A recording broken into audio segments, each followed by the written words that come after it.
My friend's girl. It was somewhere in the early summer of 2004. I had a friend named Den, who invited me to visit. True, he did not live then with himself, but with his girlfriend. The girl was outwardly very beautiful, but there was some kind of coldness and cynicism in her, any misanthrope would envy. Well, I came to them. We sat, chatted, drank beer, watched TV. Then the girl said that today they had a meeting of former classmates, and she would leave before morning. My friend and I were only delighted. It would be possible to talk freely on all sorts of topics, without looking back at the presence of a girl. She left and we went out for more beer and food for dinner. Of course, I decided to stay the night. Everything was fine, and I don't remember what we specifically discussed, but at some point Den said, "It's normal here, but only at night objects fall off the shelves sometimes." I never really believed in mysticism and didn't come across anything like that, but I asked. They say, "How is it, why?"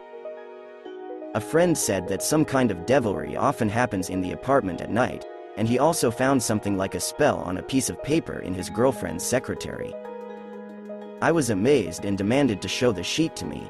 We went into the room of his girlfriend, and a friend took out a notebook sheet from the secretary, noticing in passing that the entries on it had clearly increased since the last time. Taking the sheet and reading what was written, I experienced a storm of emotions, because the sheet actually contained real spells, and even some sinister ones.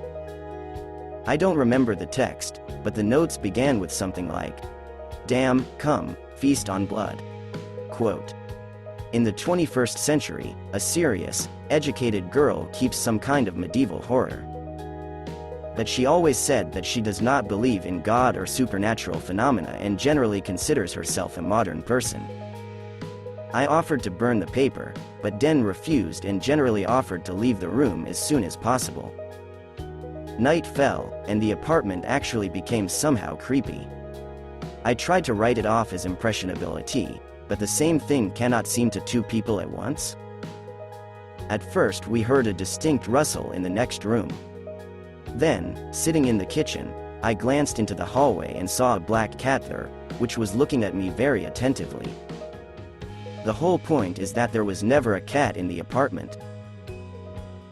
My friend was standing at the stove and cooking dumplings.